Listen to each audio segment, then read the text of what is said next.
What's up, San Martians? Welcome to the San Mo Show. I'm your host with the San Most, Cleveland. Do y'all like that new intro? It's made by fellow Bobcat Quinton Ford. You guys be sure to check him out on Twitter, at QuintonFord18. Today's guest joining me today is a dear friend of mine, fellow Bobcat, and yes, I swear it's his real name, Jett Speed. Jett, welcome to the show. Hello. How's it going, man? You know what? It's pretty horrendous. Really? What's going on? Yeah, this past week has been horrible. So, we were talking about this earlier, but last week on Wednesday, all within the span of an hour, I got the news about a math test where I got a 29. Fucking 29? Yes. I flooded my kitchen by leaving a stopper in the sink, and so why I left the stopper in was because I was going to sharpen a knife because, whatever, I'm a blacksmith. So why were you sharpening a knife?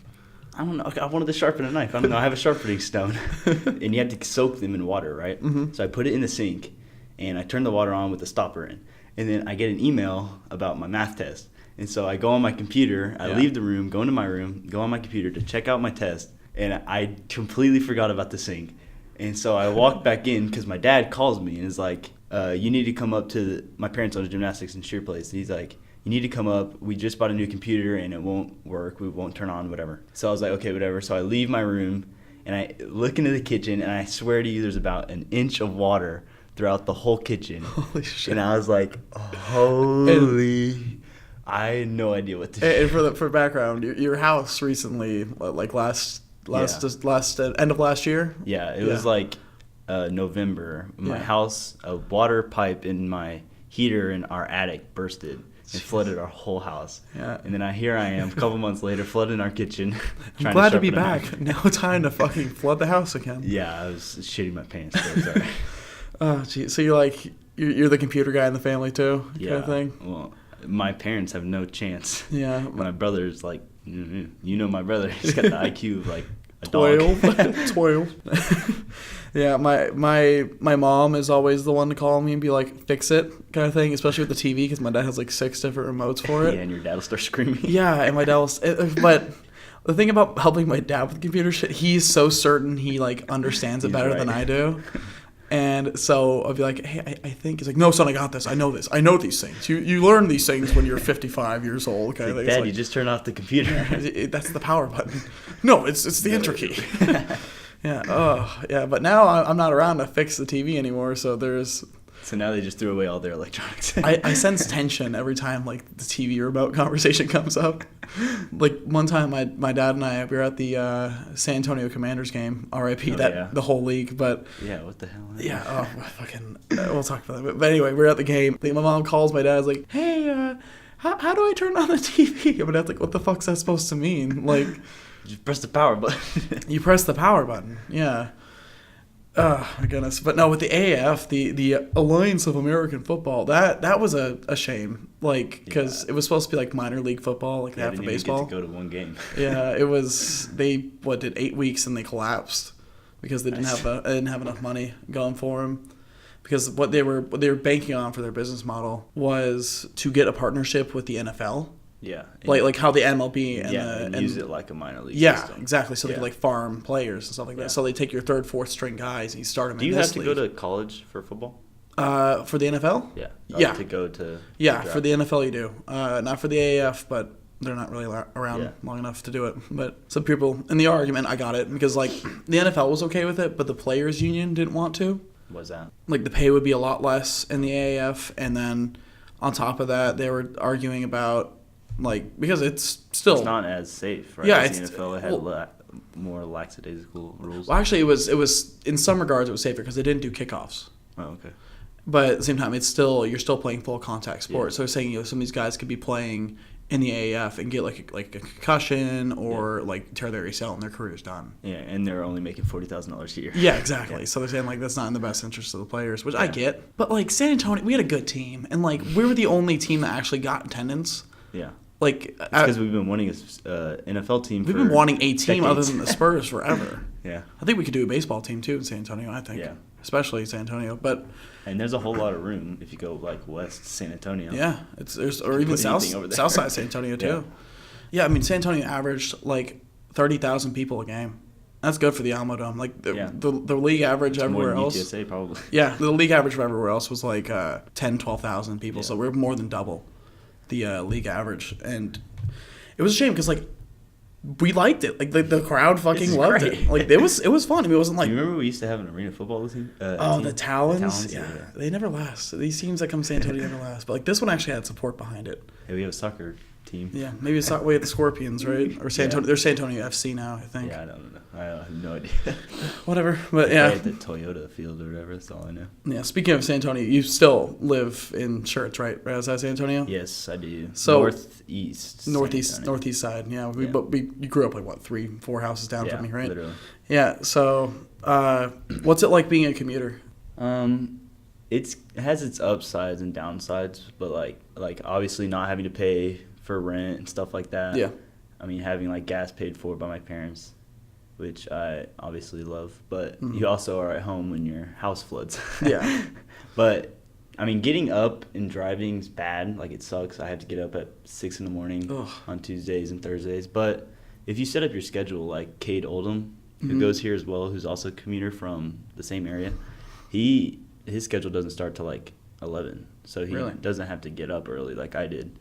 Which now that I'm going to be doing it again next semester, that's what I'm definitely doing. I'm definitely having my schedule a lot later in the day. Mm. So I'm going to start at like about the same time, 11. Yeah, for this semester and the fall semester coming up, I have had a luxurious schedule.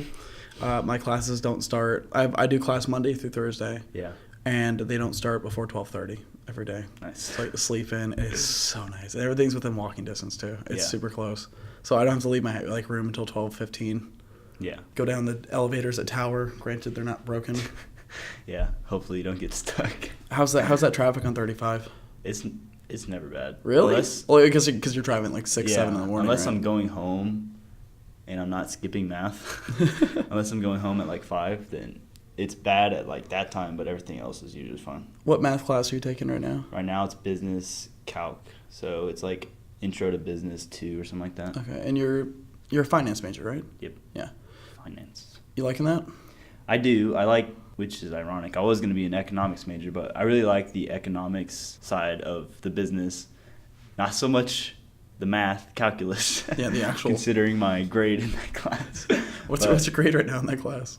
well, we just turned in test correction, so hopefully it'll Oh, okay. bump up by a lot. But I have a 50 and a 29 right now for tests. Oh, Jesus Christ. But I have like an 80 for homework and stuff like that. That's not So too bad. it should hopefully allow me to pass. But All of my classes this year, with the exception of like Spanish, it's like 2 or 3 tests and that's it. yeah.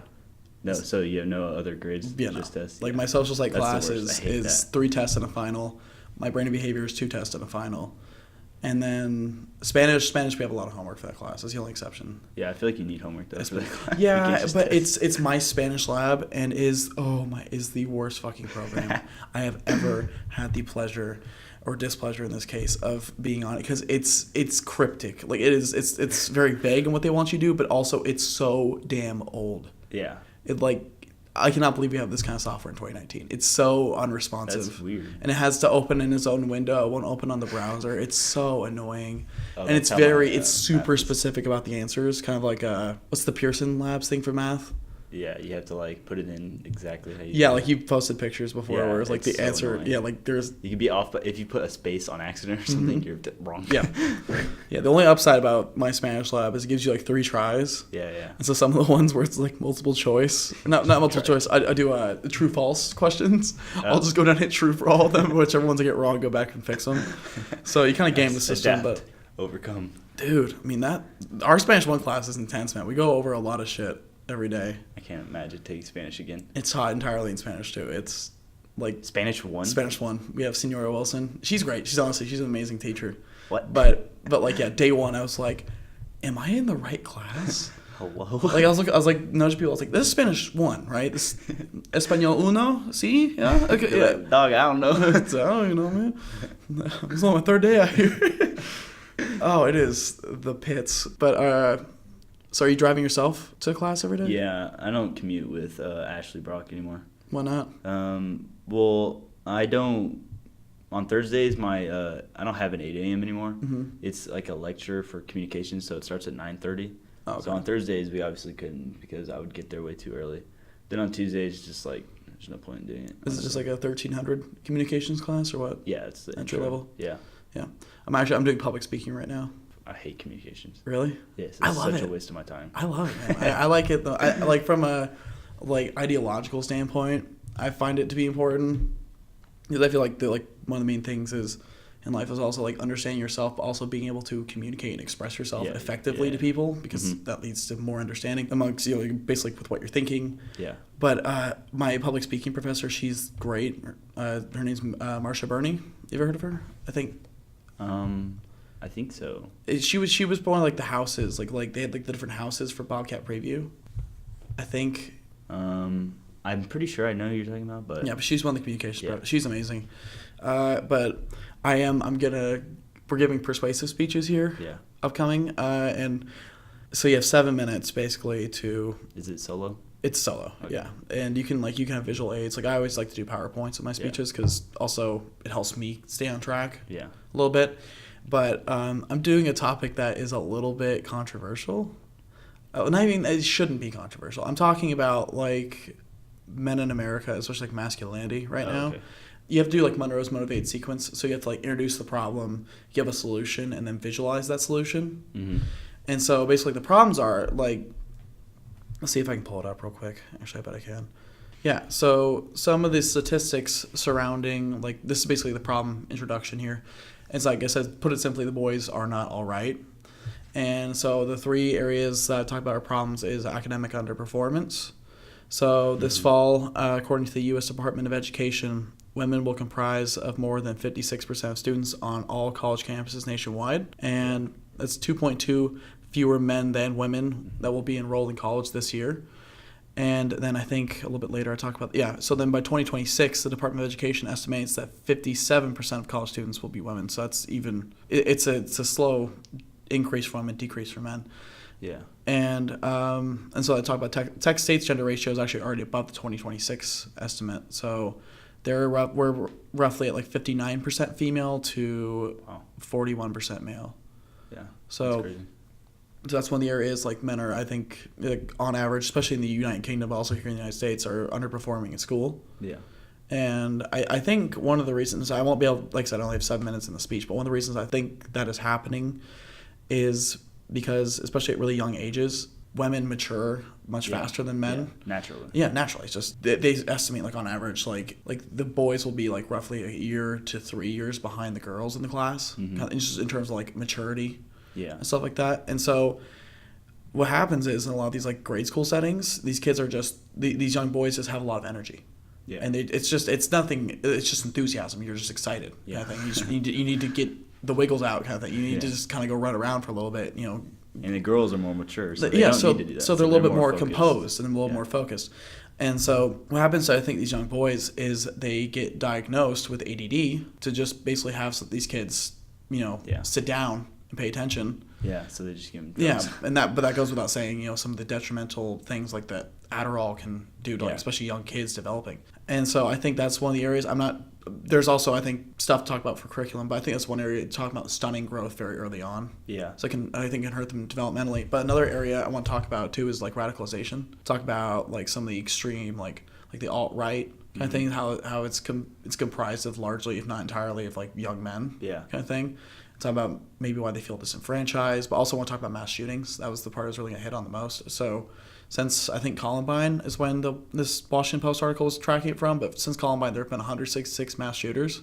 All but 3 were male. Yeah. And then the vast majority of them between the age of 20 and 49, and more than half of them, 93 of them, died near or at the scene of the shooting, often by suicide. And so that was going to transition to the suicide aspect, and this is the part that's really chilling for me. So in 2017, men died by suicide 3.5 times more than women did. Wow. And then you can pull up records from the CDC. Basically, they have like the percentages of suicide, and they break it down in 2 categories. It's where there was a known or diagnosed mental illness, and then there was the unknown mental illness category, and they had broken down by gender. Yeah. And so men, it was like 86% for like out of the pool. Out of the pool, the undiagnosed, the suicides comprise of 85 to 86% men in that group. Whereas women, I think it was like 60% men to like 45% female, I think. Yeah. That was just last year. That's crazy. I've always heard those stats, like that suicide is much more prevalent in males and stuff like that, but I never knew it was so extreme. Yeah, and I was gonna kind of talk about the ramifications, like, you know, all these statistics are only increasing over the years, especially suicide. It's been going up since 2007. Yeah. It's been on the rise, and especially as in our age group too. Yeah, right. Yeah. In our age group, especially. Yeah, and medication has a lot of problems with that. Yeah, well, that's the thing too. There's a lot of causes, especially with like psychotic medication. Yeah. You know, to help with the depression or anxiety, yeah. stuff like that. The thing is that every person's genetic makeup has them just respond a little bit differently to medicine.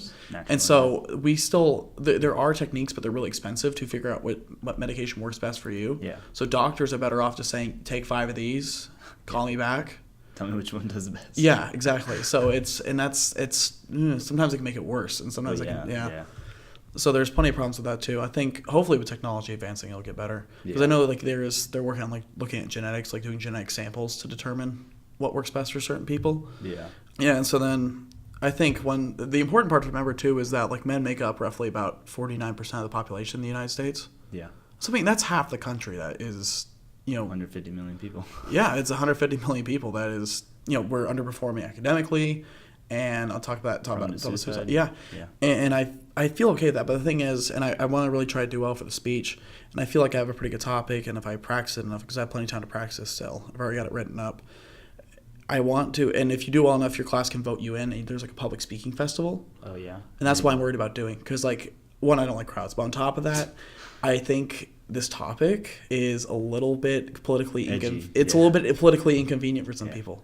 Because I think some of like the far left like really, really wants to villainize men. Yeah. Because it works for their narrative that, you know, everybody who, especially like talk about women, and they've been oppressed by men the entire time. Society is a large patriarchy, which historically, I mean, it has been very male dominated.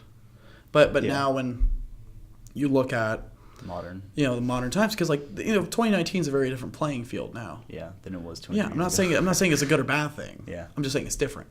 And I was going to talk about that too. I was saying that, you know, one of the bright spots in the entire feminist movement, you know, despite having to overcome, you know, barriers and obstacles of all different kinds in terms of like voting and, you know, even in the workplace. But one of the benefits of it is the feminists have had, you know, over 100 plus years of dialogue on what it means to be a woman. Yeah. And stuff like that. And I feel like, and I was going to say that I think the reason that we're having trouble with men in society right now is because there's a masculinity crisis, because we don't really know how to be anymore. Yeah, we haven't had it in such a long time. Yeah, exactly. The dialogue's been so our concepts of masculinity are really antiquated. Yeah. You know, they're outdated, because when you think of it, it's like the breadwinner, you know, bringing home to the family and your barefoot and pregnant wife kind of thing, which is that's way outdated. Yeah. And so it's like I think we need to really sit down and have that conversation, because we haven't had to have that conversation for quite some time. And also talk about, you know, changing your perspective on how to express emotion and stuff like that. Because like I said, like it was like unreported mental illness made up 85% of the suicides were men in that category.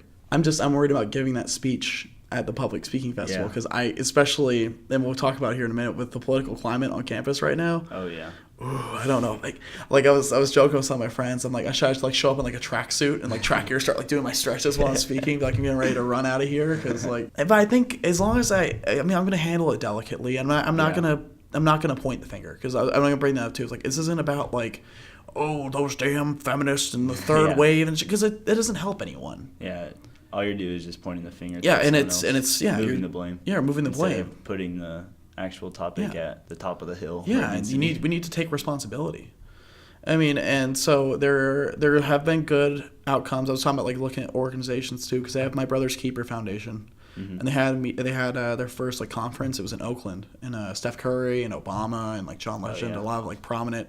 It was mainly targeted towards like men of color. Yeah. And talking about dealing with those specific issues, and it went really well. Like I remember I watched Obama's speech during that. He was talking about like security and stuff like that, like being comfortable with who you are, because he was talking about like hip hop culture and stuff. It's like if you really need like, you know, 15, 20 women walking around you the entire time, you know, shaking their ass, are you confident in yourself? Yeah. Who are you trying to prove? Yeah. Who are you trying to prove that to, right? You know, so I think there's that aspect of it. But then they were talking about another one. It was at, I think, Ryerson State University or something like that. I don't know. But it was like college that wanted to try to implement a men's issue society. And they got kicked off campus because Nice. because some people on campus reported that the presence of that organization on campus made them feel unsafe. Okay. And so they were asked to leave because they wanted to discuss issues like masculinity and suicide. How dare they? How dare they? And speaking How of dare you? organizations getting kicked off campus for making Oh, folks boy. feel unsafe, you saw how smooth of a transition that was there. Nice. Obviously, this has dominated local news, state news, and national news to a smaller degree. But On a conservative scale, definitely. yeah, for those of you who have been living under a rock on campus, some shit has been going down for the past 2 weeks. Just this past Monday, the student government had a hearing for the bill. I forgot what the Senate bill was, but basically it was to kick Turning Point USA off of campus, and it was called the Student Faculty Safety Act or something like that. It was very vaguely worded, but basically they claim that Turning Point USA meddles in student government elections, and they harass students and make them feel unsafe on campus. In addition to that, and the argument is that they have like a teacher watch list, and that it targets those teachers for political harassment, I guess. And so now to go with that argument, I have some experience with Turning Point USA. I was on the investigative committee last semester for the allegations that they were involved in the election of President Boring, our first of 3 presidents we've had over this term. Nice. The thing is that made it really difficult on the committee was that our committee wasn't a real legal committee, so we didn't have any legal authority, so we couldn't subpoena documents or records. Yeah. We could be like, hey, can you come in and talk to us? And they'd be like, no. I'd be like, all right. Hey, did you do it? No? Okay. Okay. I Cool. just take your word for it. Thanks. So there was that aspect, but with evidence, especially with a investigation that basically says we don't have evidence to prove or disprove it, people are going to take what they want from that. Yeah. And so some people are saying like, oh, they couldn't prove him innocent. And some people are saying they couldn't prove him guilty. Yeah. So that already polarized the Senate. So then I think it was Claudia Gaspani. She was one of the senators. I think she's one that wrote and proposed it. Basically said that Turning Point should be off of campus because it hurts the campus environment. Okay. And I mean, I don't know. Have you seen Turning Point around campus? Nope. No, I've seen them a couple times. They have like the signs like socialism sucks and stuff, and it's like We're not here enough. Yeah, it's I see the conservative. Like the young conservative, but that's it. They work together, but they're separate entities, you know. And so Turning Point, it's all like the Ben Shapiro fanboys. Mm-hmm. You know, they work a lot with Prager, you and the rest of them. Oh, so nice. We love Prager. Prager's great. A fucking joke. But so it's a bunch of those fanboys. You know, it's like, facts don't care about your feelings. Facts don't care about your feelings. Kind of thing. It's get wrecked, lived hard. Get wrecked, lived hard. Yeah. So and there's like 25 of them. Like it's not. Really? Yeah. There's. It's actually bigger than I thought it would It's be. not a super big organization. I mean, maybe I don't know the exact number, but it's not a super big organization. It's nowhere near the size of the Young Conservatives or anything. And so, which is good, in my opinion. I think so too. But they do have connections with the national brand, and so they are funded nationally. Yeah, that's true. And so they do have some power in terms of money for conferences and stuff like that, and the table and stuff. And I mean, I haven't had any negative interactions yet. At the same time, I am a white male, so I don't know. I can't speak to the experience of somebody else on campus who is of a different background. Yeah, they see you, blonde, blue-eyed. Yeah. White boy, they're like one of us. Yeah, they're like, he's fine. He's a strapping young lad. So I can't speak to the harassment claims, but some professors have said they've been harassed by some students. But the thing is, this is when they brought the professor in to talk about it, and she was saying there are students, she teaches sex ed, and they discuss things like gender identity and stuff in that class. So it's gotten very contentious with some of the conservatives in the room and stuff like that because they started talking about transgender and other certain issues with that. So they don't want to hear it or they don't want to talk about it. And she was saying she's been harassed and she doesn't feel safe, and she actually had to take the class online and take it out of the lecture hall because of how ugly it would get in there sometimes. So that was one of the things they're saying look at the story. And it was if I was in her situation, the professor, I'd be like, that fucking sucks. That's annoying. Yeah. I was trying to teach, and you have these shithead kids in the classroom. But at the same time, there's little to prove that these kids were affiliated with Turning Point. Yeah. I mean, even if they were, they're still problematic individuals. Yeah. That isn't like Turning Point It doesn't going in there. represent them, yeah. Exactly.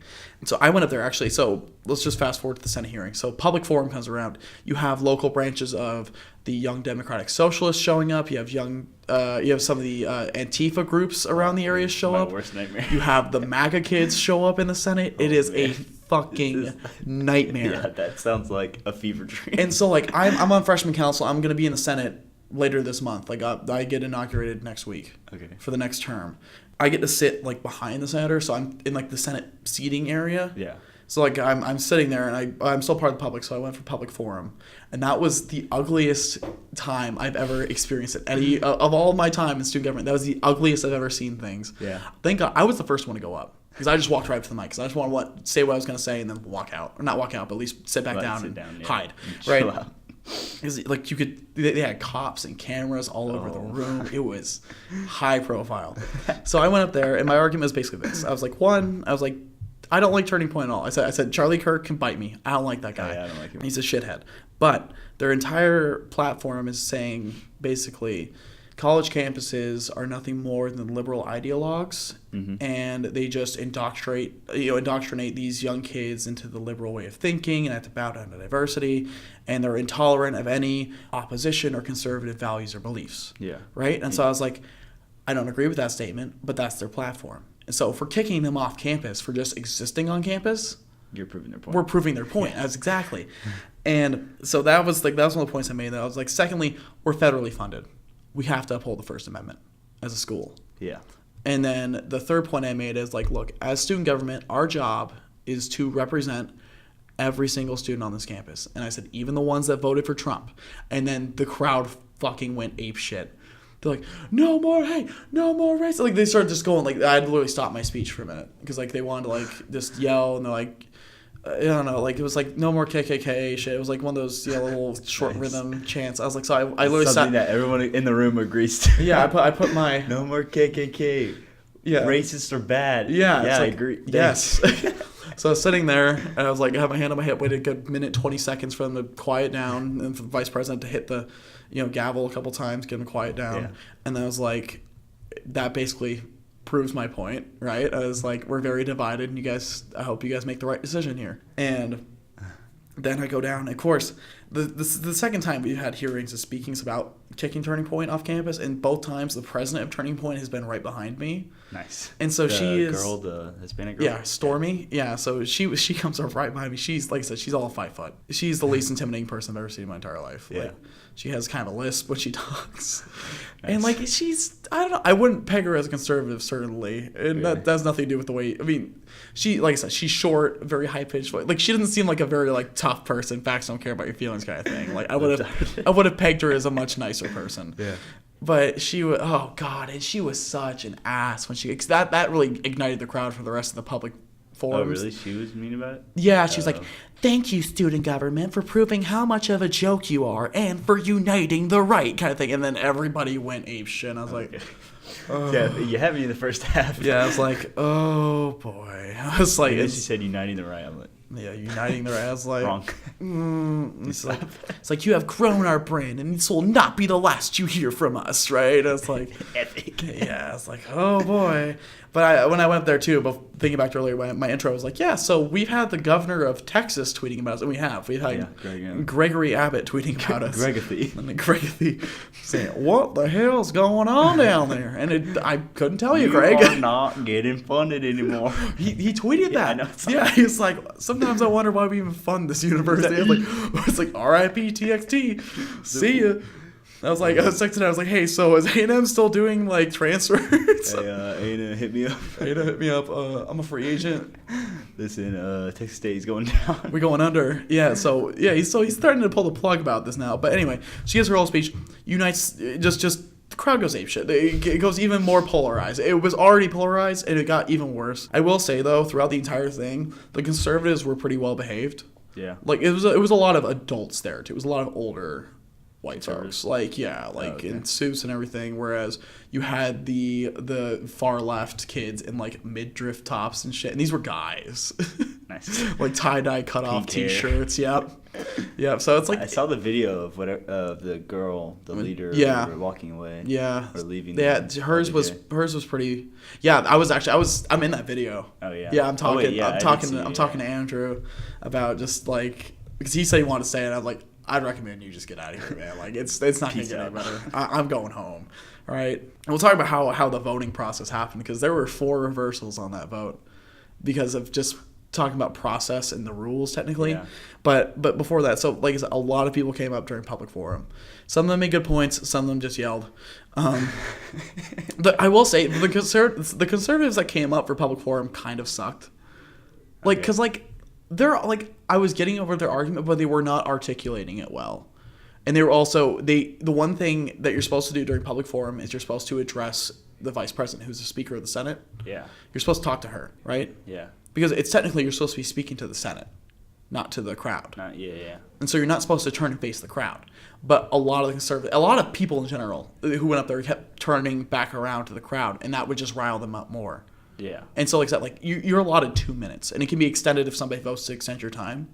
Some people, a majority of people got that extended, but it made it even longer because they'd have to pause the time until the crowd would quiet down. Yeah. So like I said, this Senate meeting, usually the meetings take an hour and a half. This took 4 hours because like 20 people came up, and like it was ranging from like your Chad, Brad, Taylor kind of guy. Yeah. What's up, guys? Yeah, MAGA. Facts don't care about your feelings. Haha. Like, look at this hat I bought. So no head, right? Yeah, like that shithead kind of guy. Yeah. And his chubbies. Like, you had those guys.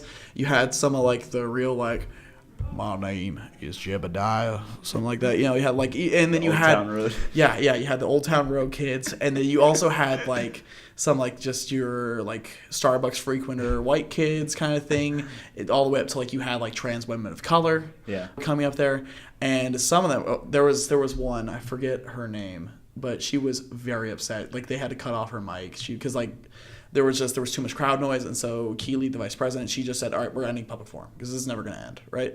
Nice. So she cut off, and then she got super pissed. She took the mic and they cut it off, and so then she just started screaming at the crowd.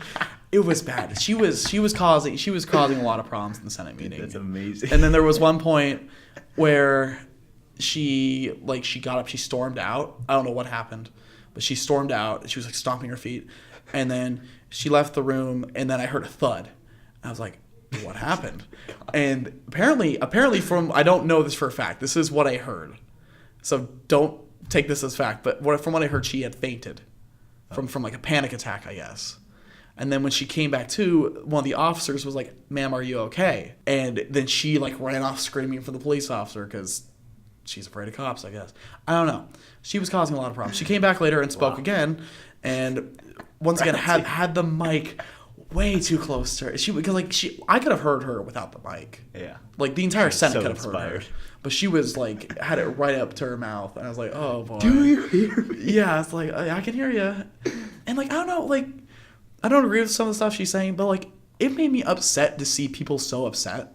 If that makes sense. Yeah, I don't understand. Like, I want people to like be happy and get along, and the people who said that, because I knew I was not going to say that, because it's cliche, and two, you're not going to. Some people like, can't we all just get along? And I was like, oh, don't say it. And everybody from both sides, boo.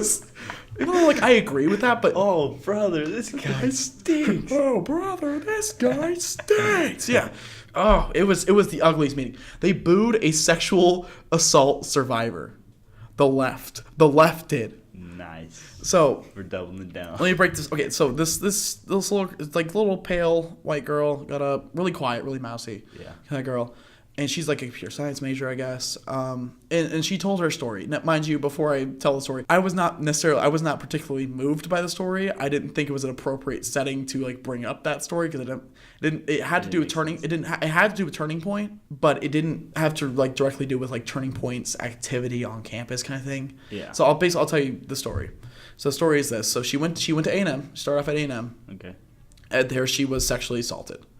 And so she was traumatized from it, and she just wanted to get away from A&M completely. Mm-hmm. So she transferred to Texas State. She came here. She was looking for a fresh start. And she said when she walked around campus at night, she was still afraid at times and stuff like that. And she was kind of living in fear for the first couple weeks that she was here. But then she ran into Turning Point USA on campus. And they had a sign that said, "I am not a victim." That's what the sign read. And apparently she took that sign and she curled it up and put it in her backpack. And she said it helped her overcome her anxieties and her fears. It helped her regain her confidence. Okay, yeah. So a little cheesy. And a little not the point of that sign either. Yeah, a little bit not the point of that sign, right? But same time, if she took it and helped you overcome your whatever. Okay, and like I said, I was not particularly moved. I was not particularly moved by that at all. But the one thing you don't do when a woman is speaking about her being sexually assaulted is boo her. She was crying on the podium and they would not let up. Wow. That's unbelievable. I was like, holy shit, this poor girl. I felt bad. I didn't like her story. I felt bad. I'm sorry, honey. Your story blows butthole. Yeah, I was like, this ain't... I'm sorry that they're because that's not really getting at the point of the whole entire reason we're having the hearing. But you don't boo a sexual survivor. Especially when you're the side of the political spectrum that is so tolerant. Hashtag believe all women kind of thing. It's except for when I guess it doesn't promote your political ideology. And this thing too, those people there I don't think are representative of the left, at least the majority of the left. Because I feel... Well, it's like that on both sides. With all political issues, the only people that actually show up are the nut jobs. Yeah.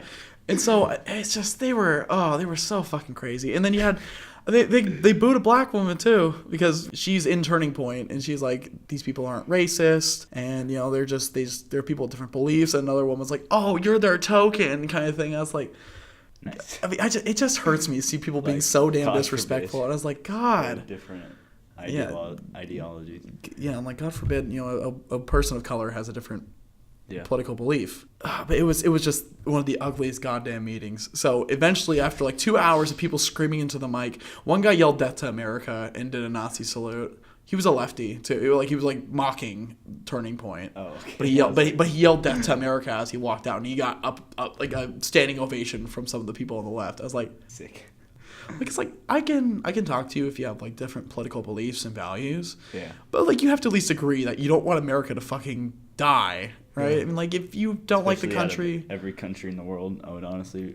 Yeah, I'm where else would you go? Be here, I was thinking Ireland. Too. I wanted to yell. Sometimes I was like, if you hate it so much here, you guys are yelling, who's keeping you here? Yeah. You can go. Just leave. Yeah, you can go, man. And the thing is, I get if you're unhappy with the direction of the country, then do something to fix that. Yeah, you can do something politically. Yeah, but it's you're just gonna scream about it. You're not helping. You're not helping anyone. You're not helping the conversation at all. You're not even helping yourself, honestly. Because now you're just making yourself more mad. Yeah, it was. No one's listening to you scream into the microphone. It was okay. So let's talk about the voting on this. So the ayes and nays came in. Yeah. And so it was close. And so he's like, all right. So the chief of staff wanted to go check the ballots and run the numbers to make sure we had the accuracy. Keely, God rest her soul, the vice president. Yeah. She had the hardest job. She's a curly-haired girl? Yeah, she had the hardest job the entire goddamn night because she was the one, she had to quiet down the crowd and, tell people, get that person out of here. Kind of, like police escort people out. Yeah. And, some of them would, they would leave the room, but, they had, little windows on the doors, so they'd be, have their face pressed up there. And they were just, just yelling stupid shit the entire time. One guy, Plunkett, he's, one of the conservatives on the Senate, and he's like, and today is my last day in the Senate. And the guy's like, good! Stabbing me. Yeah. Nice. It's but I was like, just shut up, please. God. Okay, so the thing, too, is, I'm left of center, if not centrist completely. And so some of the people, because they have this guy named Preston on student government, Preston Nieves, and he's staunchly libertarian. Yes. My boy. You'd like him. He's so fucking funny. But he's very libertarian, and so he values free speech very heavily. And he kind of reused my argument I brought up, and I was sitting on the left of the Senate, and so the rest of them turn their head back towards me. They flip their head around. I was like, sorry, I had a good argument. Yeah.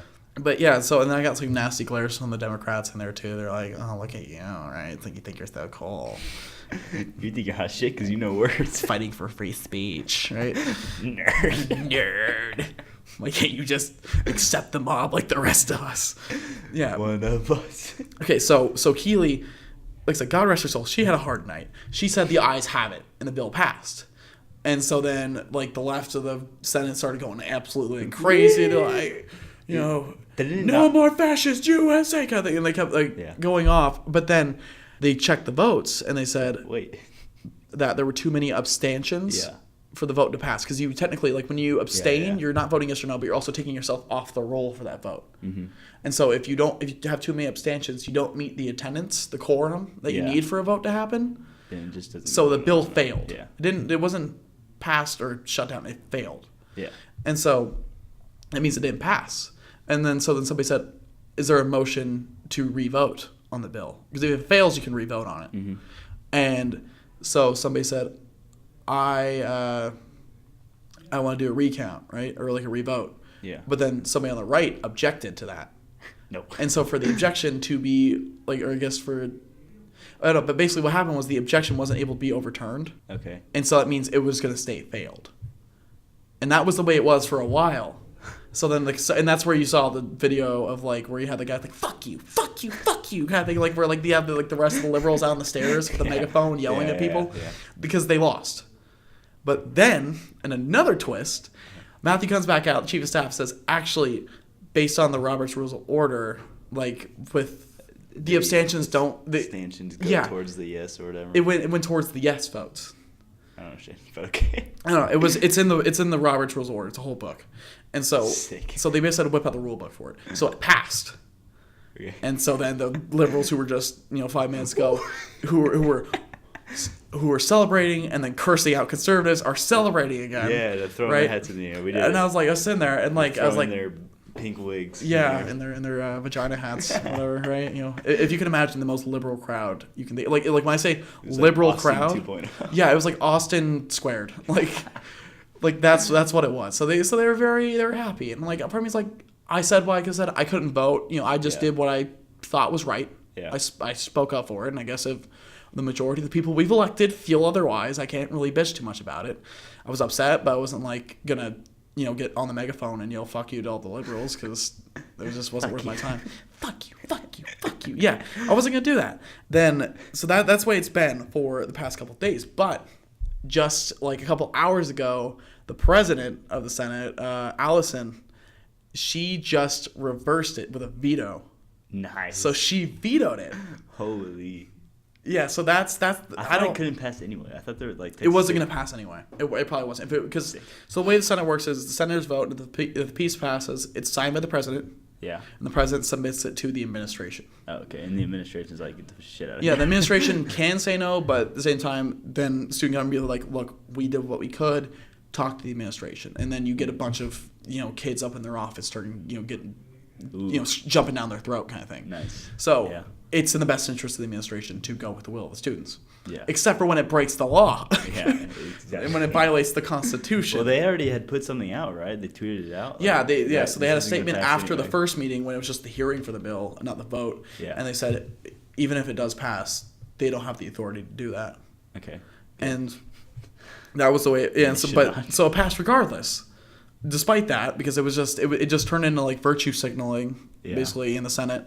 About how woke you are, and so it passed anyway. But so then Allison vetoes it instead of signing it, and she says because it's a violation of the First Amendment, and part of my oath as president was to uphold the constitutional values of this country. Nice. And so she says I have to veto it. Holy shit, she went sicko mode. So it's been vetoed, and the campus has not burned down yet. What a comeback! Stay tuned. Story for TPU. Yeah, what a true all-American story. Because I was walking out and I just happened to be walking out with the rest of the conservatives when they left. Yeah. Because they thought mission accomplished. Yeah. And I was like, I put my hands up. I was like, I'm a centrist. Don't touch me, please. I was like, I have no stake in this. And so I was walking out with some of the other conservatives, and like it was like the businessy kind of conservative guys, and they're like,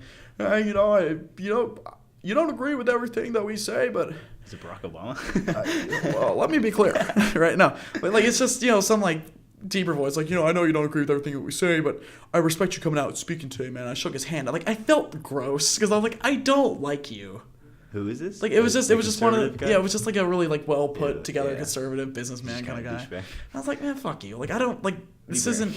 I don't feel like I won anything because like either way, like the thing I care about the most is the divide. Yeah. And it just got bigger tonight. That's Yeah, all that it's happened. And like, so this is a horrible. loss for me. Like, So, regardless to of be the frank, outcome. for me and the rest of America, this is just horrible. This is just a mess. I'm not happy about anything. Yeah. So she has been vetoed. The bill has been vetoed. So it has been one hell of a ride so far. But that's where we're at. So there's more to come. Greg Abbott once again has threatened to defund Texas State University. So Hell yeah, go for it, Greg. Go for gold. I was like, yo, now y'all done it. Y'all done it now. Y'all pissed off the governor. Well, I think we're gonna take a break right here, and then we'll be right back to you. Hit it, Paul.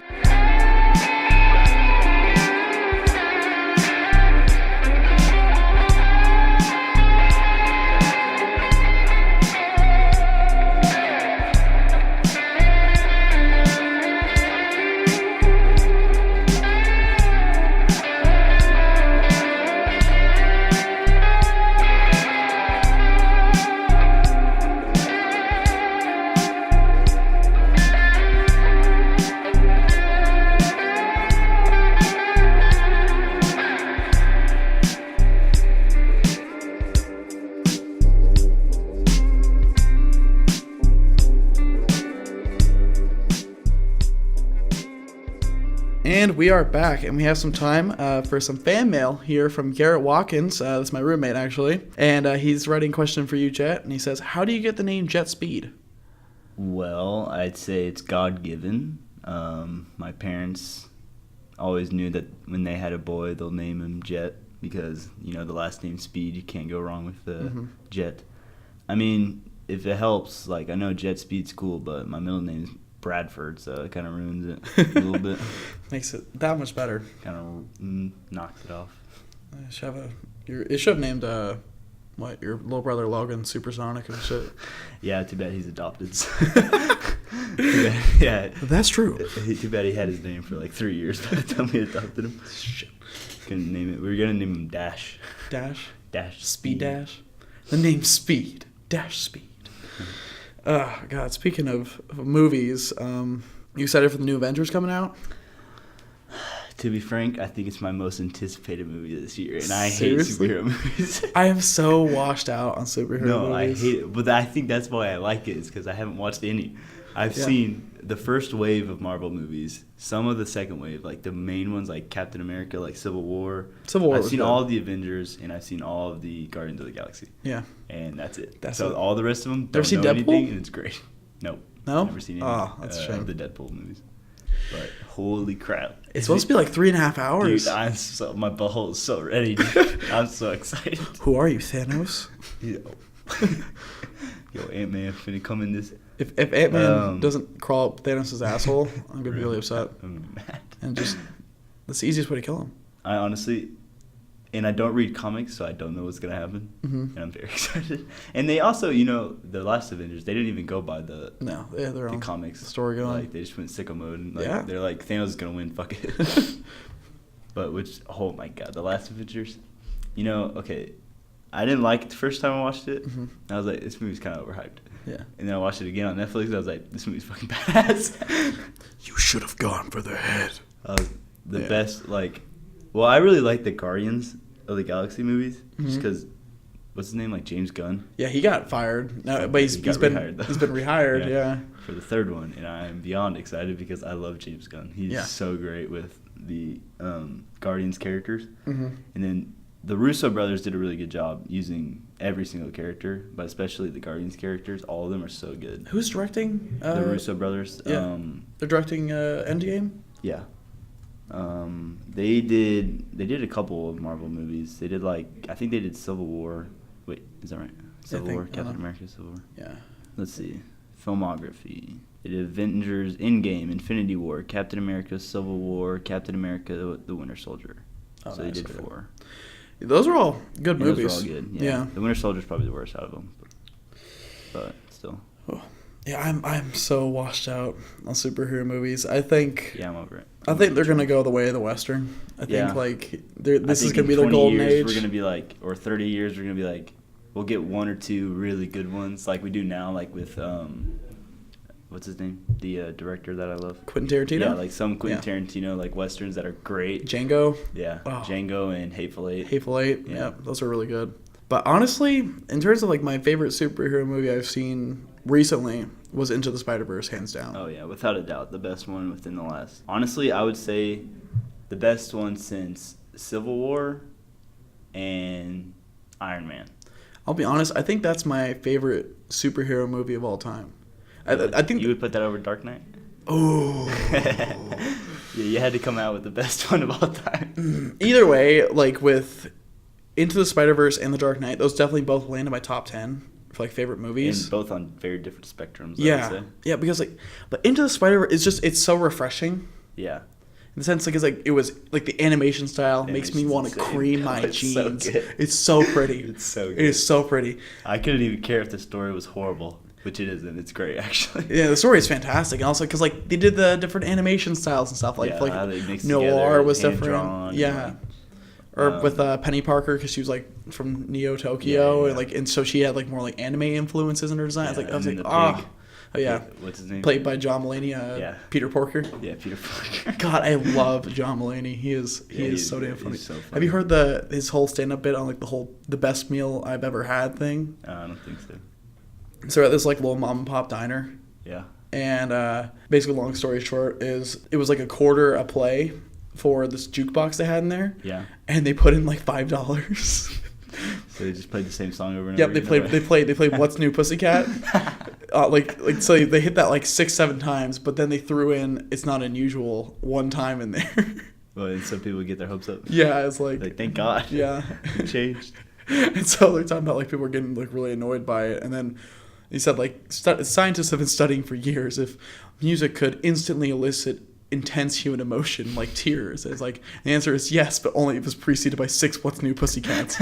Right? So it's not unusual to be loved, and then that gets done. And then it's quiet, and they're looking around the diner, and then the What's New Pussycat comes on, and the guy goes, this one guy singing down the diner goes, God damn it, he hit the fucking table. It was so funny. He fits that role perfectly. Yeah, he is perfect for that. Well, they casted, I think, everybody really well. Nicolas Cage is great in that movie. Yeah. That's the best movie he's done in years. I like drinking... Besides Mandy. I like drinking prairie oysters and fighting Nazis a lot. He is... The bees. Not the bees! I think Nicolas Cage, like, he gets a bad rap. I think so, too. Yeah. I feel like he's... It's going to be a hot take. I feel like he's like the Nickelback of actors. He is. Like, people like to shit on him, but he's really not that bad. Yeah. But, like, I think he's... Well, people always say he's the worst Oscar award-winning actor. Really? Yeah, but I think he's more cartoonish. Yeah. He's like a cartoon in real life. He's very animated. He takes everything to 1,000%. Mm-hmm. Like, and that's why I said earlier, Mandy. You probably haven't heard it. It was pretty low, a low-key film, but it's insane. It's like if a graphic, bloody horror porn movie came to life. This with Nicolas Cage? Yeah, and he's great. Like, he honestly could have won an Oscar for it if it wasn't so under the radar? Mainstream, radar. Speaking of Oscars, my hot take for this episode, I think Into the Spider-Verse deserved a Best Picture nomination over Black Panther. Yeah, I mean, Black Panther was good. No, You don't like it? I don't think Black Panther should have been up for anything that wasn't costume. And costume design was really good for that movie. And it won. And the music, And the music, too. But I don't think it was Best Picture worthy. It makes no sense. That's the first superhero film to ever be put up for Not Infinity War, of all things, too. Infinity War was better than that. Not only was it not the best superhero movie that came out this year, it wasn't the best black superhero movie. Yeah. And the Spider-Verse black. Yeah. Miles Morales, he's a blend. He's blended, yeah. Yeah, he's also Mexican or like... Yeah, his mom's he's like Latina, and then his dad's black. Yeah, and so not only that, but you also have like Peter P. Parker, so you have like the white Spider-Man, and then you have like this Japanese girl. You have a white girl. You got a pig. A white girl who's badass. Yeah. Oh god, yeah. Gwanda. It's the best character in the game. She is really cool. I wanted them to kiss at the end really bad.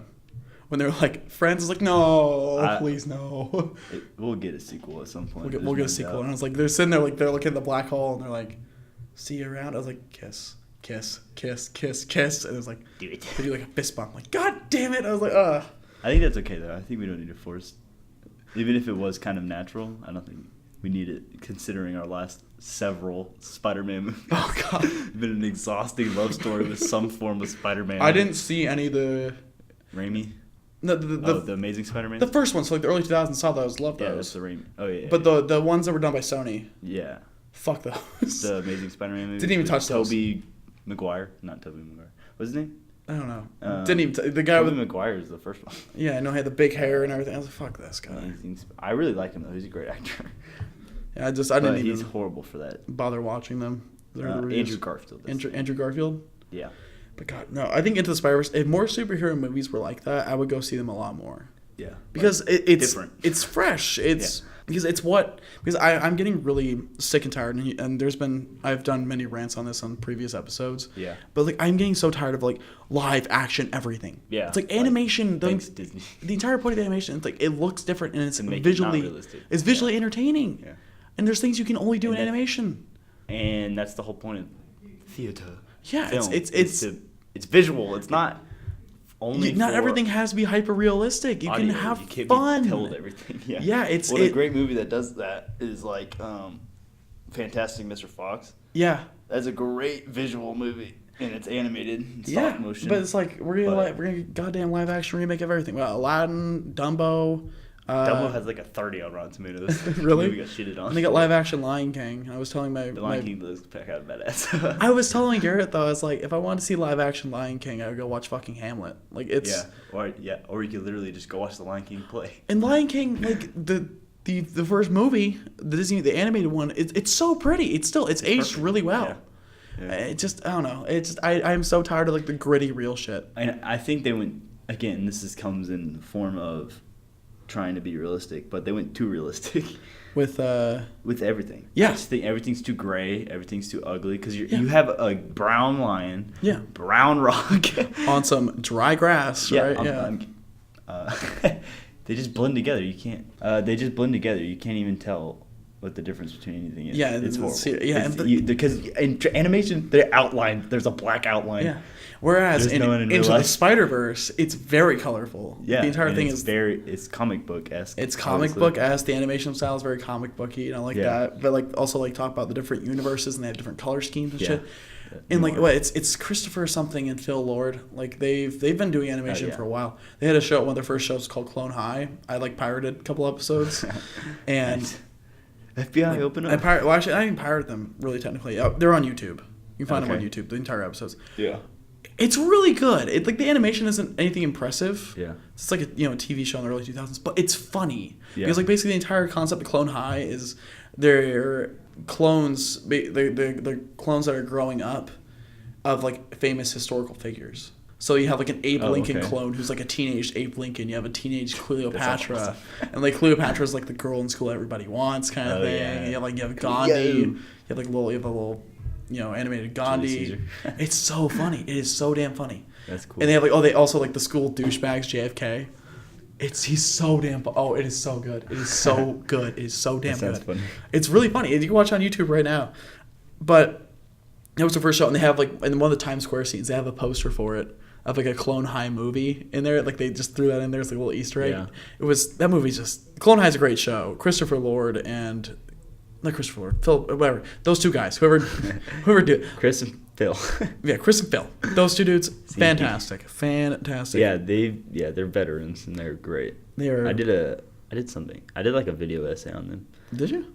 Or not on them, but on the movie. It's great. It's so interesting what they did, how they had to go through animating and layering. Like there are 3 different styles that they did with the real computer graphics, obviously the hand-drawn animation, as well as the comic book style.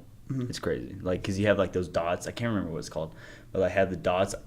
There isn't like shadow, just dark color. It's also dotted. It has really a lot of dots in it to create. And there were times at like those like certain angles where it looked like it was almost like 3D looking kind of thing. Yeah, you know what I'm talking about? Where it became like blurred, like multi-layered. Like the red and blue are kind of like layered. It was so cool. It was so unique. It's great. That whole last sequence of him learning to become Spider-Man, jumping off the building and flying on his web through the city. One of my friends, she was watching it for the first time. Garrett rented the movie, and she was in the room, and she had just eaten an edible before watching the movie. Oh, that's a mistake. And so, like, in that final scene, she's like, "There's so many colors." I already have a problem watching that movie because Yeah. of the low frame rate. Yeah. It's only like... You kind of got to get like used to it. 19, It's kind of like getting settled into the water. You're like, all right. Watching it, I mean, I watched it in theaters. I was like, I saw it shit. twice The in first, like, theaters. 5 I saw it minutes, twice was in like, holy theaters. shit, my head hurts. Yeah, I saw it twice in theaters, and I saw it once just a couple of days ago. Regular, yeah. Yeah, it was, she is It was great. very good. Speaking of other things that are really great, at least in your opinion, Kanye West. Tell me how much you love Kanye. Kanye can do no wrong. No, I'm just kidding.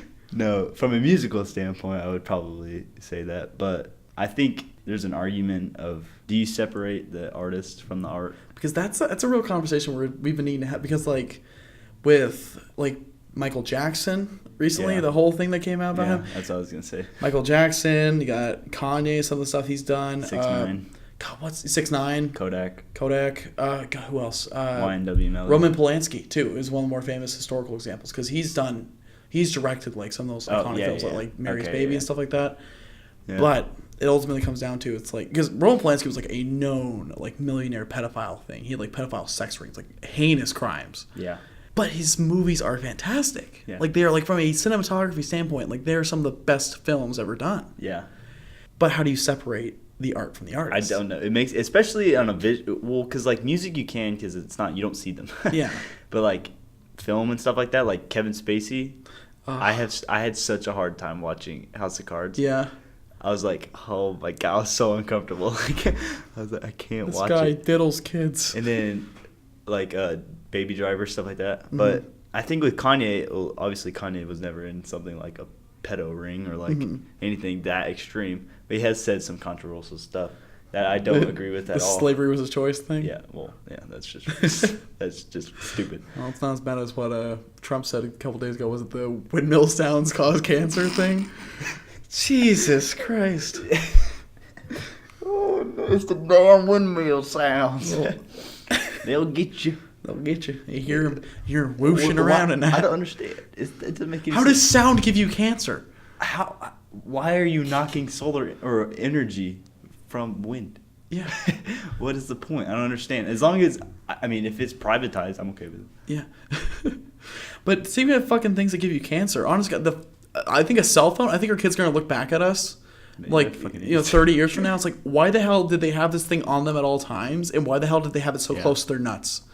I don't know if I agree with that much, though. I don't think it gives off that much radiation. I think this is more a likely culprit for cancer than windmill noises, for sure. Like an iPhone. Well, yeah. Yeah. I don't think there's anything cause. I think breathing air is a more likely culprit for. I think literally being born gives a higher chance of cancer than a windmill being near your house. Somebody just needs to take that man's phone away. He's just shooting himself in the foot repeatedly. Yeah. Like you get a good spot in the conservative ring.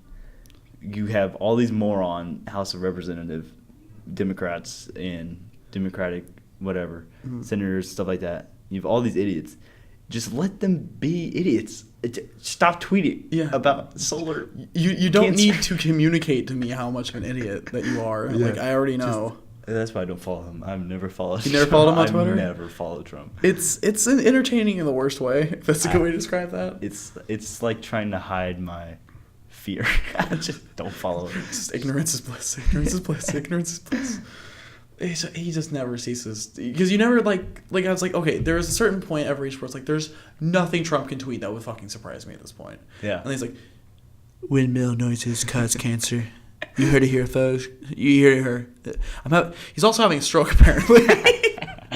He's like 78. Yeah, God. He's not well. You cannot tell me with confidence that you think that anybody can think he's well mentally. I mean, he's senile. I'm as sharp as ever. I'm as sharp as ever. He's an old man. Yeah. He's senile a little bit. I think. I mean, he's got to be, right? Mm-hmm. He's crazy. He says some dumb ass stuff. He does. I'm like, you could be so good. You just, But you're an idiot. if you just shut up. Just duct tape your mouth. Stop saying Let stupid Melania old talk people for shit. you. And she barely speaks English. Have you heard like the whole like Melania clone conspiracy theory thing? No. You haven't seen that? No. Because like there's times where like she makes these public appearances and she has these like thick ass like black yeah. sunglasses and she stands there like motionless. So it's like a fucking android or some shit for when she doesn't want to go. Yeah. It's like imagine Maybe like that's just her model in her. imagine marrying Trump for like to be a sugar daddy kind of thing, and next thing you know you're the first lady of the United States. I'd be pissed. It's like I didn't sign up for this Are shit. you fucking kidding me? And you can't divorce them and get half the money because you already had it. Yeah, and the true irony of it all is her whole cyberbullying campaign. Yeah. It's like the president is one of the biggest cyberbullies on the damn country. Oh my goodness. Speaking of the presidential race, who's your favorite right now to win or like who I want to win? Both. Let's do both. I want no one to win. Well, I think Trump's going to win again, honestly. I'm starting to think so too. I'm getting really scared. I think he will win again, especially if Bernie's the Democratic. If Bernie gets the nomination, I think Trump wins. There's no one. Joe Biden has been slain. Biden's in the dust. He has been slain. He smelled too much hair. That's creepy. I mean, it is creepy. Like, and like looking back, like I remember, like there have been creepy videos of Joe just being weird to like women and like people's daughters and stuff. Yeah. Part of me's like maybe he's being overly friendly, but also part of me's like it's still weird. Old man. Also, like Trump making fun of Biden for touching women. I'm like, okay, you don't have any room to talk here. Pot me kettle. So if you were in charge of picking the Democratic nominee, who would you pick? Honestly, I would pick Bernie. You pick Bernie? I think he has the best chance to win. Really? Especially he's polling the highest without a doubt. Yeah. It's not even close. Beto's in the race with like Warren. Yeah. But whatever. I think Warren has to be around dead last. Yeah. I know I don't like Cory Booker that much. Kamala Harris. What does he call himself? What? He calls himself he's a nickname for himself? Yeah, he like nicknamed himself. That's not how nicknames work. You don't give them to yourself. He said it. Oh crap. What is his? Look it up. What does he do? Spartacus. Spartacus? He named himself Spartacus? Cory Booker made a reference to Spartacus during the Supreme Court confirmation hearing for Brett Kavanaugh, yeah. And so Ben Shapiro calls him out all the time. Spartacus. I see it all the time on my feed. He is so quick to pounce on everything. Yeah. He like with the whole Jussie Smollett thing, he jumped on that so fast. Like with a lot of the social issues, he jumps on them so. Or like Tears of Rage, that thing. Yeah, so he could be first. Yeah, it always ends up him first. Yeah, it always ends up backfiring on him too. Yeah. Kamala Harris, I don't dislike her as a person or a candidate, but like her policies that she's put in and implemented in California, she had like the school to prison pipeline. Have you heard about that at all? No. It wasn't the name of it, but that's what it got nicknamed. Yeah. Basically that truancy policy in like Los Angeles especially, but like in California where it's like if you missed like 3 days of class kind of thing, you could get arrested. Wow. Yeah. So you could My libertarian bones are shaking. you could be arrested, and so they're saying like they expose like the prison system and like going into prison, you're likely to be a repeat offender at some point once you leave jail. Yeah. It's like an 80% chance. Yeah, so obviously that pisses me off, and she doesn't take education that seriously. You know who I really like though, as the resident left of center kid, I like Pete Buttigieg a lot. Have you heard about him at all? Mayor Pete from Indiana. Oh no, never mind. He's the tamest looking white guy you're ever gonna see, but he's the mayor of South Bend, Indiana, and he's a really smart guy. He's a Harvard graduate, Rhodes Scholar. He speaks like 6 languages and stuff. Nice. And he's kind of a black horse candidate. He's come out of nowhere. Nobody's expecting him to get, but he's gaining a lot of traction because he's really smart and he's really calm. Yeah, he talks like this most of the time. He's just. I mean, I'm probably putting his voice a little bit too deep, but the thing is, so he's a very tame guy, but also he's gay. Okay. He's a gay mayor from Indiana. But the thing about him, like, and he talks about it, it's like, because like the hosts of the shows are always like, "Oh, you're a gay mayor from Indiana." It's like, yeah, but like I would rather be seen as a good mayor from Indiana kind of thing. Like he's saying, like I hope we can get to a point as America where that won't be a big deal anymore. Yeah. And I was like, I like that attitude about that. You know, because I feel like some people, especially in politics, try to take their identity and like weaponize that for their own gain, and I don't like conservatives would be black people. Yeah, it's just like whatever her name is. What's that woman's name? The black woman. Oh, Candace Owens. Candace Owens.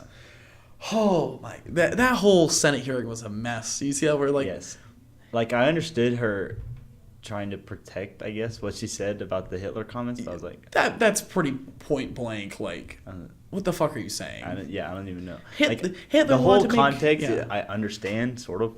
Hitler wanted to make Germany great again. The only problem is it went outside of Germany. No, the problem was he murdered 8 million. Yeah, he systematically killed 8 million people and created a fascist cult around him. That was the problem. That's still alive today. And that bled out into the rest of the world. Yay.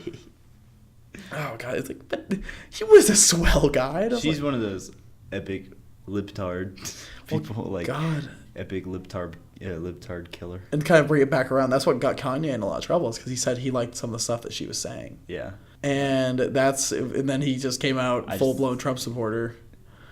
I mean, he just got some problems. He got. I mean, if you listen to like his last 2 albums, Yay and Kid See Ghost, you see a lot of how much he explains a lot of how much like drugs and stuff like that, medical talking about being off his meds and stuff like that. Yeah, have affected him, and so does Cudi, because Cudi went to rehab. Remember that? I'm not a big Kanye fan, but I do like Kid Cudi a lot. Yeah. So, and I think. Okay, we're going back to Kanye. Yeah, we're bringing it back to Kanye. We're bringing it because we can talk about politics for a year and a half. Kanye, recently at least, his music has been much more focused. Not like, because you remember like My Beautiful Dark Twisted Fantasy. Yeah. Like Power, all that stuff. Yeah, he was just trying to get in the limelight. All this stuff, and now these albums are like, I kind of don't want to be in the limelight anymore. Yeah. I'm kind of crazy now. I'm on my meds. I'm bipolar. Yeah. There's all this type of stuff, and he's bringing a lot of mental health issues into the limelight, I guess. Yeah, and the whole thing, because I think the whole being a Trump supporter thing is what's landed him in the hottest of water. Yeah. And I think it's been an interesting transaction between him and the public, because part of me is like, I don't like Trump in the slightest, and like I'm like probably like, why the fuck are you supporting him, kind of thing. Yeah. So I would say, but at the same time, it's like you also see like the backlash from like the black community and stuff, like calling him an Uncle Tom and stuff like that. And that's just weird, because like part of me is like, why can't a conservative? Why can't a black man be a conservative? Yeah, it makes no sense. I mean, it depends on, because the thing about conservatives and liberals alike, there's such a broad spectrum inside each of those camps. Yeah.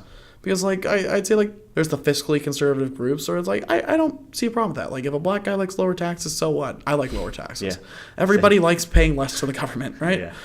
But you also have some of the really bigoted right side, where it's like they've historically fought against black people's rights, and it's like, ugh. I don't know. It's so like part of me is like, I think what he was trying to say, and it kind of got out of hand, where he's like, because Candace Owens' whole thing is like, she's against the victim mentality narrative. Yeah. Where it's like black folks shouldn't see themselves as helpless. They should try to fight and climb the ladder instead of saying fuck the system, which I get. I think there's more to it than that. But like I understand her argument. I don't agree with it, but I understand it. Yeah. And so I think that's what Kanye was trying to say. But I think he can't articulate it well. Yeah, it just went off. It went off the rails, I think, because it ultimately culminated in him meeting at the White House with Trump. That was the most surreal moment in American politics for me. That was weird. Like, it is with Kim Kardashian first, but then Kanye top. It's like we're having Kanye West meet with President Donald Trump. Yeah. In the White House. If you told me that was going to happen like 10 years ago, I'd be like, are you fucking smoking crack? The guy from televisions with the guy who just took the microphone from Taylor Swift. The guy who hosts The Apprentice is going to be president, and the guy who just snatched the mic from Taylor Swift is going to be a political consultant? What? Yeah, that is bonkers to me. I mean, I will say, Kanye and Kim, I think they're pretty good people. I don't think they're bad people. I don't think so. And did you see Kim is going to get her lawyer? She's going to become a lawyer? What? Yeah. Really? Yeah. Huh. She just announced it or something. She's gonna go get her lawyer's degree. Kim Kardashian is a mighty fine woman. I will say that. Really? I think so. I don't like her voice. Her voice drives me nuts. That's my biggest make or break with women is their voice. Yeah. And like they can look like Kim Kardashian. Like that's like I'm like whew. But like her voice makes me want to jump out of a window. She has super high pitched voice. She's like, yeah, it's very nasally. Hi, I'm Kim Kardashian. Yeah, no. It's like, why? What's not Kylie Jenner. That's the other one. Khloe Kardashian? No, that's Kardashian. Oh, one of the Jenners? Jenner, yeah. Oh. But like she doesn't have Kendall? anything done to her. Kendall Jenner? Yeah, I think Kendall maybe. I think so. She's fine. She hasn't had anything done to her. I'm like, Pure. Pure. That pure. Untouched. Where are they from? They're like Middle Eastern. Are they? I'm pretty sure they are. Kardashian origin? Armenian. Armenian. Yeah. Oh, okay. No, they married the Rob Kardashian, of course, after that. I don't know. I think it's a power couple for sure. I don't think they're bad people. I think people make her Seem like an idiot. seem more ditzy than she actually is. Because she talked with Trump about prison reform, and she got that one lady out, and it sparked the whole First Step Act, which I am very surprised that passed in a Republican Senate. Yeah. You heard about that at all? No, not really. I don't know a lot about it. It's the whole like prison reform thing, talking about like taking away mandatory minimums for like marijuana possession. Yeah, okay. Yeah, stuff like that. So they're working on fixing the criminal justice. Because Well, Republicans are always like hard on crime. And so I'm like, that which surprises is so me. ironic considering how anti-government they usually are. Yeah, I know. It's weird. I don't know. I'm like, okay. It was politically convenient for them, especially in the 90s. Yeah, because to back the blue. remember when like street violence was the biggest threat we had? Remember that? I don't, because I wasn't born. But like looking back, I was like, the 90s seemed like. But I've seen Straight Outta Compton. Yeah, like the 90s seemed like a good time just to be, because like we weren't really in any big wars. The economy was balanced. We weren't in crippling debt. Weren't we in The Middle East? No, not really. We were in like the Gulf War, but like we were not invested like we were. Yeah, like we were after 9/11. Yeah. Yeah. Like we had like some troops there, but it wasn't as bad as I think Mm-hmm. Afghanistan or Iran was. But oh my goodness, like because like the fashion sense just seemed nice. Like it just, and like it was, everything was, TV seemed so campy back then too. It's like I watched CNN documentary in the 90s. I'm like, God, that looks like fun. Like just. Yeah, you like, say that, but then like. I'm sure our kids will be saying that about the 2000s and 2010. I don't think so. I think so. I don't know. I think we had some moments. I mean, in some areas, but so did the Great Depression. Doesn't mean people want to go back to that. Okay, I don't think we're in the Great Depression. No, I mean no, but like no, I'm especially saying, this decade, especially not last decade. We nearly were literally in the Great Depression. Yeah, no, like I'm not saying Thanks, like economically, but like Great Depression was a shit time. There were some good things that happened in the 30s, but I don't think that would justify it to be like, man, I really wish I could go back to the 30s kind of thing. Yeah. Because there's just this overlooming. And that's how FDR single-handedly ruined this country. I like FDR. I do. You don't? Why don't you like Nope. FDR? Break it down. It's the libertarian bones. Libertarian bones? I'm telling you. I mean, like, I think there are some benefits, but I don't think it was well implemented. he did well for what he was faced with. It's like, considering. It's like, all right, the economy is the worst it's ever been in national history. People are homeless and starving. Also, we're about to go There's to a guy war. with a small mustache that's just taking over Austria. Yeah, that's basically conquering all of Europe and wants to kill us. Also, Japan just got bombed. Good luck.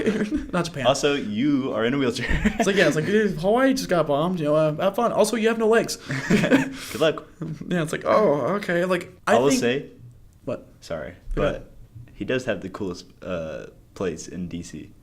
Really? Yeah, the FDR Memorial is pretty badass. Really? It's huge. Like, it's super long. Like, just a bunch of fountains and stuff like that. It's great. It's really cool. I think I think FDR did a good job for what he was faced with, considering his presidency fucking killed him. Yeah, but then he was president for like 25 years. Yeah, he was president for 3 terms, and by the end of the war, with the economy and the war and this constant strategizing and being up late doing this shit.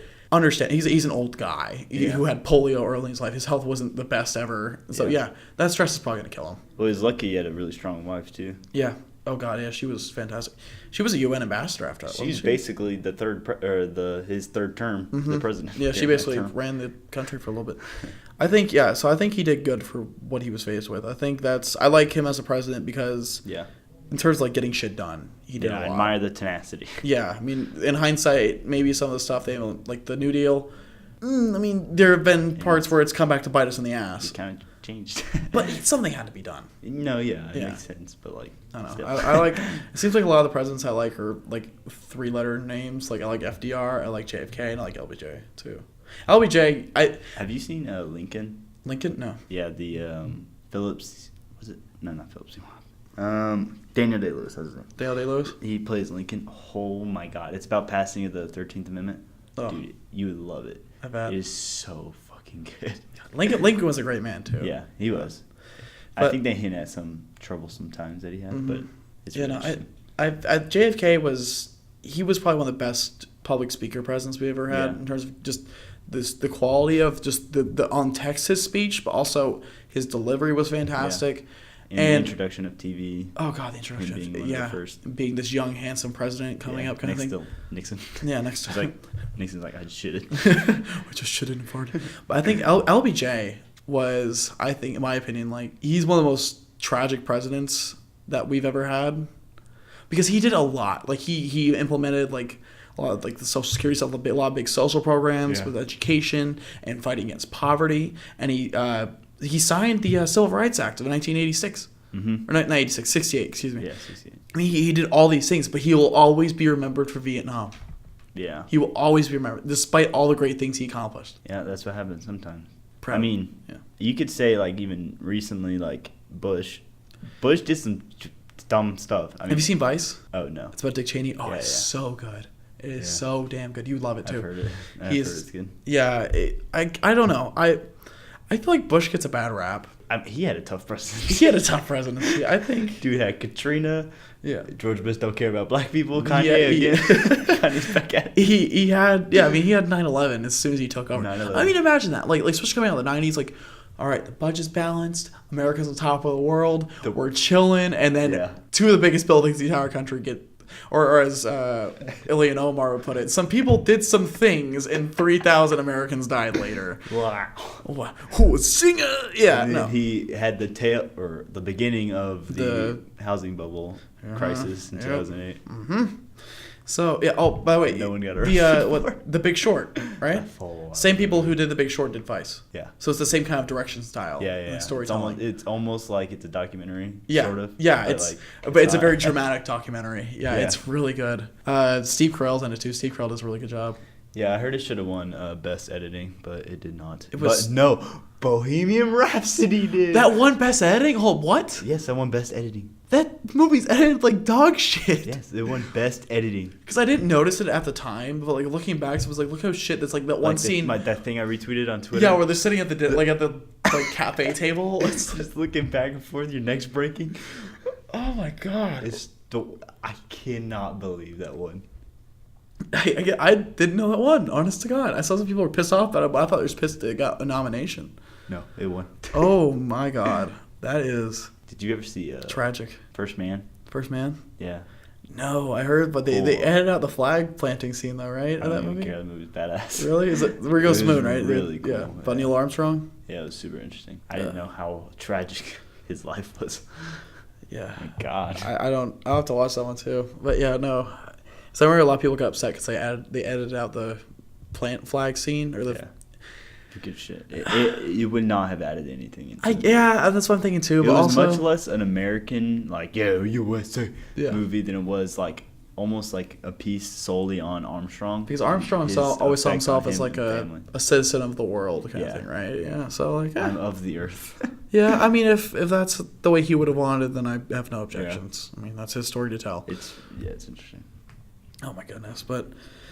Yeah, plenty of movies. I really need to get around to seeing a lot of movies. Honestly, Netflix is the best place right now. It's got some good movies on there. It's got like classics and then like some modern classics. I think Netflix and Hulu. Did you hear about the radio thing that they're doing? The what? They're like making like almost like a podcast type thing. Okay. Like Chris Rock is getting something where it's like the radio, but Netflix. Radio. Huh. It's weird. I don't know, but it sounds kind of cool. Netflix is expanding into like everything. Yeah. Next thing you know, you're just gonna be like a Netflix Starbucks or something. Netflix and I think the only person that, actually, Netflix only rivals one other company in my opinion, and that's Disney. They bought out Fox. Yeah, at least Disney, like a majority of it. Disney's unmatched. They have so much money. If they wanted to buy Netflix, they could. At what point do you call that a monopoly though? Because they own so many franchises now. Yeah, but. Well, they have to go through the government. Yeah. Before every buy, anyway. So it's when the government determines. I guess it ultimately comes down to opinion, but like, when does it stop? Like, they bought out so many damn franchises. Yeah, but I don't know. They own Marvel. They own the Fox. I don't know what you would what you would say a monopoly is for. Entertainment franchise. Yeah, entertainment. Because I mean, it's a creative space, so I guess you can go forever. We're infinite. I guess. I mean. I don't know. They own all of Marvel now. They own Star Wars. They own all of Disney, which is a shit ton on itself. Yeah. They own ESPN, all the ESPN spinoffs. Yeah, Fox. ABC. Not Fox News, though. Not Fox News. Oh, well. They didn't buy that part of Fox. They didn't buy, like, Fox Sports and stuff, but they bought the TV shows. Mm-hmm. So now The Simpsons is part of Yep. Disney? Sick. Yep. Shit is wild. I don't understand. I don't get it, man. I don't understand. All I know is that Disney's just printing out money at this point. Yeah, they make so much money now. Kind of like how Apple is now, too. Who's the president? Of Disney? Yeah, I don't know, but that guy is Mickey a Mouse. woman. Mickey Mouse. You ever seen him? Sick. Well, Mickey Mouse is a really good businessman. Yeah, obviously. I mean, if you saw a talking mouse in overalls walk into the conference room, what would you do? I'd throw up. That's his whole technique. Who is the president of Disney? Eager? What? It's just Iger. That's all it is. It just says Eager. I see him. I don't know what that means. What the fuck? Eager. Well, I know who Michael Eisner is. Is it like an alias? I think it's it's Bob Iger. Oh, shit. Bob I know Iger. who that is. Yeah. Okay. It just said Iger. What is that supposed to mean? You know who it is. And then Michael Eisner. I know who that is as Okay. well. Holy crap. Speaking of movies and Disney, I watched this movie called Saving Mr. Banks. Uh-huh. Holy crap. It's nuts. That's It's so good. It's about the writer of Mary Poppins. Mm-hmm. And it's like her life, basically. And then Disney wants it to become a movie, wants the book to become a movie. And then, but she comes in as like very protective of Mary Poppins. And you get all this backstory about why she is, like why she This is part of the protects Mary part of the movie? Or Yeah, is this is oh, all okay. part of the movie. It's all like layered in. Okay. And then you start to piece together like who Mary Poppins is to her. It's not really this made up character. Oh, so it's somebody she's like built from previous experiences. Yeah, and it's stuff? really interesting because Whoa, like her that's dad awesome. was like an alcoholic Oh shit. banker guy who's like he was really good to her, but like kind of just in general a piece of shit. Mhm. It's really interesting. It's on Netflix as well. That's awesome. And Tom Hanks is Disney. Really? He's great. Yeah, he's great. As Disney. I love Tom Hanks. Yeah, I love Tom Hanks. That man can do no wrong. Well, We'll see. We'll see if he decides to We'll- run for office. But or he gets Me Too'd. yeah, exactly. Man, that would break my heart if Tom I Hanks did think- something like yeah, that. I think I would cry. I put so much faith in Tom. He is America's dad. Oh my For gosh. sure. Speaking of crying, did you watch the Dirk Nowitzki thing? No, I didn't see that. The Spurs tribute to Dirk Nowitzki? Mm-mm. I actually cried. Like, not even joking. Because you're a Mavericks fan, right? Yeah. Yes, I've been a Mavericks fan my whole life. He's literally been playing Longer than you've been alive. longer than I've been alive. He's been playing 2 years longer than I've been alive. Yeesh. What was the tribute like? What'd they do? They just did a bunch of highlights of his career. They pieced together like his finals run and like all this stuff. And he was just crying. It was so good. Oh. And then he hit his last shot. Pop was like telling the defender to get off him. Yeah. He's like, get off him. And Dirk hits the classic fadeaway. Mhm. And he makes it, and they call timeout and pull him off. And Oh. everyone's in the Spurs stadium. And the AT&T Center's like screaming. It was great. Yeah, God. It was Dirk, so awesome. I feel like his retirement was kind of overshadowed by D. Wade Yeah, I think retiring. it's kind of bullshit too. You think so? Yes, Dirk Nowitzki's definitely better than Dwayne Wade. You really think so? Yes, Wow, that's a hot take. yes. And you know what? Dirk Nowitzki beat Dwayne Wade to get his only championship. Yeah, now think about. I mean, I think Dirk is more versatile as a player mean- because he can play the post too. Yeah, and he can literally shoot from anywhere. Yeah, he he's got like got a rainbow. Amazing range. No. He's But from I will Germany, say, isn't he? Right? Yeah, I think so. know. I think he's from Germany. Yeah, I'm sure he is. It's quite the German name. Which bums me out that he wasn't on the Spurs because our whole thing is like foreign imports. That's our entire thing.